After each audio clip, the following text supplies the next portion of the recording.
Descendants of Rosewood are stepping into a piece of history. From descendants of people who were displaced by the Rosewood Massacre. An angry racist mob invaded and destroyed the town of Rosewood.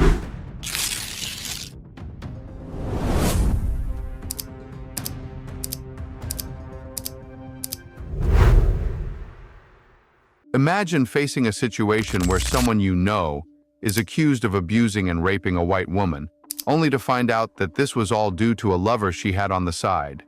Well, while there is still a lot of speculation about the situation, there's a good chance that this was what caused the violent Rosewood Massacre in 1923, or at least contributed to the outright murder and lynching of black people. They came on the first day of January and they did not stop burning and shooting and hanging and lynching. This was one of many cases where white supremacy caused the death of black people. The Rosewood Massacre was quickly forgotten, but when it comes to really understanding our culture, we have to look at the harsh truths about how our previous generations were treated by white people.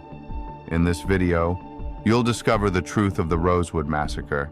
We'll take a look at how things went from a quiet, peaceful town to riots of white people burning everything in sight down. I'll also tell you more about what's known about the incident and what really happened. In 1847, the settlement of Rosewood was created. It was located close to Cedar Key, and the residents in the town mostly focused on timber. There are many cedar trees in the surrounding area, so they had enough resources to enter this industry. During this time, the settlement opened pencil mills and later also opened a post office.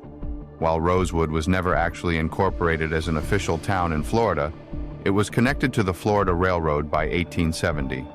Before 1890, the population in Rosewood was made up of both white and black people. However, by 1890, the people in the settlement decided to close the pencil mills. This happened when they noticed the majority of cedar trees that were being used by these mills had been cut down. It left the local businesses in Rosewood with little resources to actually continue operating. A large number of those who lived in Rosewood decided to move away. This left the population in the settlement consisting of mostly black people. And so, the settlement continued to remain peaceful after it became an area where the majority of residents were black. By the time this happened, slavery had been abolished in the United States. Racism was still a major problem, but these black people had their freedom, at least to some extent, while they resided in Rosewood. Rosewood is more than a forgotten town. It's the fabric of her family's history. Things were peaceful for a couple of years, but in 1923, all of this changed, with events transpiring that eventually led to the settlement's destruction and downfall, chasing the black residents away and resulting in the death of several residents. Racism was something that didn't go away when the United States abolished slavery. Years later, it was still common to hear about lynching against black people. Groups of white people would attack a black person. This left these black people wounded and sometimes even dead, as they were defenseless in many cases. It was also the belief that white people were superior to blacks that led to the massacre that happened in Rosewood. The problem with this event is that it wasn't really documented. No arrests were made, and white people made it so that it seemed like it never happened. However, a couple of years later, some people began to speak out. They revealed the shocking truth behind the real reason why the Rosewood Massacre took place. So let's consider what really happened, as told by survivors and their children, as well as according to experts who have done their research to reveal the truth. To really understand the massacre, we have to go back to the beginning of the year 1923. You have to understand that at this time, racial violence, particularly against black people, was commonly seen. It wasn't just in Rosewood that people were exposed to this type of violence on a daily basis, but the entire country. White people still acted according to the white supremacy that came from the times of slavery. They thought of themselves as the superior race. They looked down on black people for the color of their skin. In fact, experts believe that lynching as a hate activity against blacks reached a peak when we entered the 20th century, with a significant increase in these events recorded in the early 1900s. Now the story really begins with one white woman named Frances Fanny Taylor. You see, she was staying in Sumner, which was close to the settlement of Rosewood, where mostly black people lived. When the cedar trees in Rosewood were running out a few decades before near Rosewood, many of the white people who stayed there decided to move to Sumner. On New Year's Day, 1923, a white married woman from a nearby town falsely accused. So, Frances was staying in Sumner with her husband, James Taylor. She was 22 years old at the time, and her husband was 30 years. He was working at Cummer & Sons as a millwright. Reports have said that James left their home in Sumner very early in the morning. This was a requirement due to the time he had to clock in at work. Sarah Carrier was the laundress for Frances and would often arrive very early. On this particular morning, it's said that Sarah and her granddaughter, Philomena Goins, went into the residence of Frances early. Now, let's first consider what happened this morning. Frances' neighbor reported hearing a scream for help from Frances' residence. She took out her revolver and immediately ran over to their house. When the neighbor, whose name was not disclosed in reports, arrived, she found Frances lying on the floor. It was clear that Frances was attacked, as she had bruises on her face. Frances asked the neighbor to look for her baby. She also said that there was a black man in her house. Frances told her neighbor that the black man came into her house and assaulted her. Her neighbor could find her baby, but there was no one else in the house. Sarah was also absent at this time. Remember that racism was a major problem for black people at the time. Frances came out to say that the black man assaulted her, but confirmed that she was not raped. However, white supremacy quickly took over, causing rumors to start going around. This led many of the white people in Sumner to believe that a black man both robbed and raped Frances. Her words were essentially ignored. White people had this hatred in themselves for black people, thinking that they were superior. So it makes sense that they drew their own conclusions and now accused a black man not only for assaulting Frances, being a white woman, but also of raping her. However, they didn't know who the supposed black man was. There were no witnesses other than Frances, who only mentioned that she was attacked by a black man. There's something important to consider here. When a white woman was attacked during the early 1900s, it would be easy to blame it on a black guy. Racism would take over, and the truth behind these matters would go ignored. As once white people heard that it was a black man, it caused rage. The truth has been revealed, but let's first consider what happened after this. Her testimony sheds light on the ruthless nature of the attacks. They were shooting guns and setting fire to our houses. We had no choice but to run away, leaving everything behind. You see, white men were now angry. They were told that one of their people was raped and assaulted by a black man. They wanted to get revenge, and they wanted to become violent. However, they didn't have much to go on in order to identify just who the criminal could have been. This all led to the discovery that a black man had escaped from prison. He was known as Jesse Hunter, and the escape apparently happened just a few days before the attack. Automatically, the white people in Sumner believed that it was Jesse, the escaped convict, that decided to enter Frances' home to assault and rape her. The Levy County Sheriff decided to start a search for Jesse Hunter, as he quickly became the primary subject of the investigation. There were white men who joined the search from multiple locations. Apart from white men in Sumner, many also came from Otter Creek, Bronson, and Chiefland. The idea was to create a larger group of men who could then search for the black man who escaped from prison. When the search began, there were an estimated 400 white men who gathered in Sumner in order to assist with the investigation. It was a posse that Robert Elias Walker, who was serving as the Levy County Sheriff at the time, created. Some of these men were deputized, but this didn't account for all of them. There was a convict camp close to the area where the group gathered. The sheriff decided to ask for search dogs to be provided to them in order to assist with the search. And this is where things got out of control. One of these dogs went to a house that belonged to Sarah's nephew's home. Remember that Sarah was the laundress for Frances when all of this happened. Aaron, who was Sarah's nephew, was taken outside of his home by a group that consisted of up to 150 white men. And they came into this town, Rosewood, and they slaughtered black women, men, and kids just because of a lie.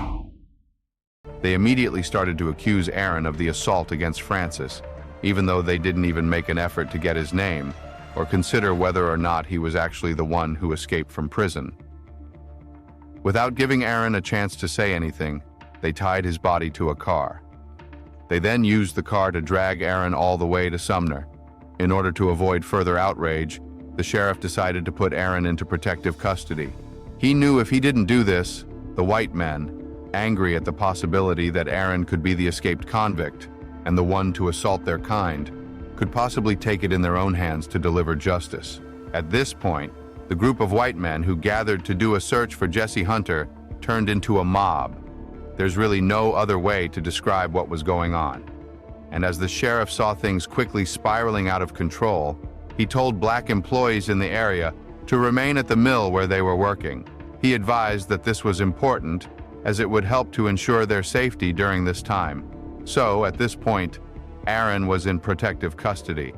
The white mob then turned to the nearby turpentine still and decided to grab Sam Carter. He was a well-known blacksmith who worked at the still. Many would agree that they looked for the first black person they could see and seized him. Sam was then tortured by the white mob. He was told that he had to admit he was hiding Jesse Hunter, who was able to previously escape from the chain gang prison. In the end, Sam decided to give in and tell them he would take them to where he led Jesse after he escaped from prison. He then took these white men into the woods, where he said he had taken Jesse. However, there were no traces of Jesse. The dogs that they had with them were also unable to pick up any scent. Feeling betrayed and lied to, one of the white men who were part of this mob shot Sam. The shot was in his face and fatal, leaving Sam dead. This wasn't enough for this angry mob of white people. They tortured Sam and then shot him in the face. The white mob decided to take things one step further and hung his body on a tree. According to the white people who were part of the mob, this was a warning sign to other black people who were living or working in that area. They went so far as to rip pieces of his clothes off and took them for themselves as souvenirs. The mob then continued with their search for the fugitive that they were looking for. At this point, they had a scent that the dogs could follow. They thought the scent they had was of Jesse Hunter, the escaped prisoner. However, they were wrong. So all this time, they were actually after someone else. Now something that was revealed is how they decided that Sam Carter was the one who hid the fugitive. We'll go into details about what really happened later, but at this point, what you need to know is that the real fugitive actually went to the home of Sam Carter after running away. This happened after the real fugitive left the home of Frances, the white woman who was assaulted and, as believed by many of the white people in Sumner, raped. Sam and Aaron, who was Sarah's cousin as we already explained, helped the fugitive get into a wagon. They were able to get the fugitive to a river that was close to Rosewood. This means that Sam had the scent of the real fugitive on him. When he came back home, the mob was already there. They had dogs that indicated Sam had the fugitive's scent. Since people knew Sam, they already understood the fact that he was not Jesse Hunter, who escaped from the gang chain prison. So this obviously meant Sam was the one who was hiding the escaped prisoner. After the horrific incident with Sam, the mob ran into Sylvester Carrier. He was the son of Sarah, the laundress for Frances. They told him that he should get out of the town. This warning made it clear that they were planning something. However, Sylvester didn't listen to the white people in this mob, but rather headed back to Rosewood, where he advised people to gather and stand up in defense of what might be coming their way. Destroyed by evil white people. So, by the 4th of January, the white mob continued to grow, and these people then decided that they would head over to Rosewood. During their visit to Rosewood, they went to the house where Sarah was staying. Apart from Sarah, she had her grandchildren over. Experts believe that her grandchildren were visiting Sarah as it was just after Christmas. It's estimated that as many as 25 people were in Sarah's home when the mob arrived. Many of them were children. Sarah got them to hide underneath beds and mattresses, fearing for their lives at this point. Fortunately, Sylvester was there when the mob arrived, so he was able to provide a line of defense. Some suggest that Sylvester was not alone in defending Sarah and those who were in dire need of refuge in her home. There are many who believe 2 other black men were by Sylvester's side. It is known that Sylvester was armed in order to defend his people. Sarah was the first to be shot dead during this act of race crime. The white men in the mob shot Sarah in her head. Many believe that the act that happened on January 4th was fueled by something that Sylvester had said. You see, there are some reports that suggest he said something to the New York Times. When white people saw this in the newspaper, they were even more angry.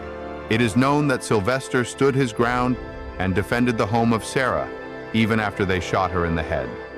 It has been reported that Polly Wilkerson was the one to kick down the door in Sarah's house, after which Sylvester decided to open fire on this white man. By the next morning, the standoff continued. The white mob did a lot of damage to Sarah's house. Both Sarah and Sylvester's bodies were found, and they were declared dead by the morning of January 5th. There were also several black people who sought refuge in the home and got injured during the standoff. After Sarah Carrier hid some 25 frightened black children in her house, she and her son were killed by white racers. News quickly started to spread about what happened in Rosewood. Sylvester was able to defend the home, but was unfortunately shot dead sometime during the night. There were 2 white men from the mob that were also found dead the next morning. This included Henry Andrews, as well as Polly Wilkerson, the guy who kicked down the door. When news spread, white men from other areas began to gather around in Sumner in order to join the riots. This ultimately led to the outbreak of what news publications called a race war. The white mob decided to burn down the settlement of Rosewood and break everything in sight. During this race war, it was declared that 4 white people and 20 black people died. However, many witnesses have said that the number of black people who were killed during the Rosewood Massacre was much higher, with some estimating that the body count could have been as high as 150. It was reported that the reason for this entire massacre stemmed from the fact that a black man assaulted and raped Frances. However, this is where the truth needs to come out. You see, it was easy to blame a black man. The fact that there was a black man who escaped from prison in the area further fueled the reasons white people had to blame a black man. However, it was later noted that this black man that attacked Frances was not actually a black man. You see, Sarah and her granddaughter did make it to the home of Frances on the day of her attack. They later told publications that they saw a white man leave the home through the back door when they were there. No details were provided as to why Sarah wasn't there when Frances decided to yell for help, however, even though they tried to hide the truth about the Rosewood Massacre from 1923, it slowly began to come out. It was discovered that Frances actually had a secret lover, a white man, who left her home while Sarah was there doing her duties as a laundress. The man likely came to Frances after her husband left for work, which he did at a very early time in the morning. The reason why Sam Carter was sniffed out by the dogs that the mobs had used was not because he was hiding Jesse Hunter. No, instead, it was because he and Aaron Carrier, Sarah's cousin, helped the white man who came from Frances escape. Reports have said that this white man was a veteran, similar to both Sam and Aaron. He ran to Rosewood after he noted that he would be in trouble following the events that happened at Frances' residence. Most believe that this white man was the one who abused Frances, but since she was in a secret relationship, it would not be easy for her to tell this to her husband, neighbor, or other people. The easiest way out for her was to just say that there was a black man in her house. With racism at a peak and lynching being a common occurrence at the time, Frances knew that blaming it on a black person would be easy. Everyone in Sumner would believe her. If you take a look at all of this, it means the Rosewood Massacre didn't happen because a black man decided to go into a white woman's house to abuse, rob, and rape her. Instead, it started because a white woman had an affair with a white man behind her husband's back. In order to save herself from trouble and humiliation, however, she decided to blame a black man. This led to a chain of events that later caused the town of Rosewood to cease to exist, and the death of possibly over 100 black people from the settlement. Rosewood was once a peaceful town, mostly consisting of black residents. However, after a black person was falsely accused of robbing and raping a white woman, things got chaotic. White mobs showed up in Rosewood, causing lynching and race crime to take place. Many black people lost their lives during this incident. They fought back, but were eventually driven out of the town that they once called home. This video gave you the truth behind the Rosewood Massacre. It's important that we acknowledge what really happened, as this is something that we need to know in order to truly understand black culture. Did you know the truth of the massacre that took place in 1923? Be sure to let me know your thoughts in the comments. Give the video a thumbs up if you found it helpful and informative, and don't forget to subscribe to my channel for the latest black culture content.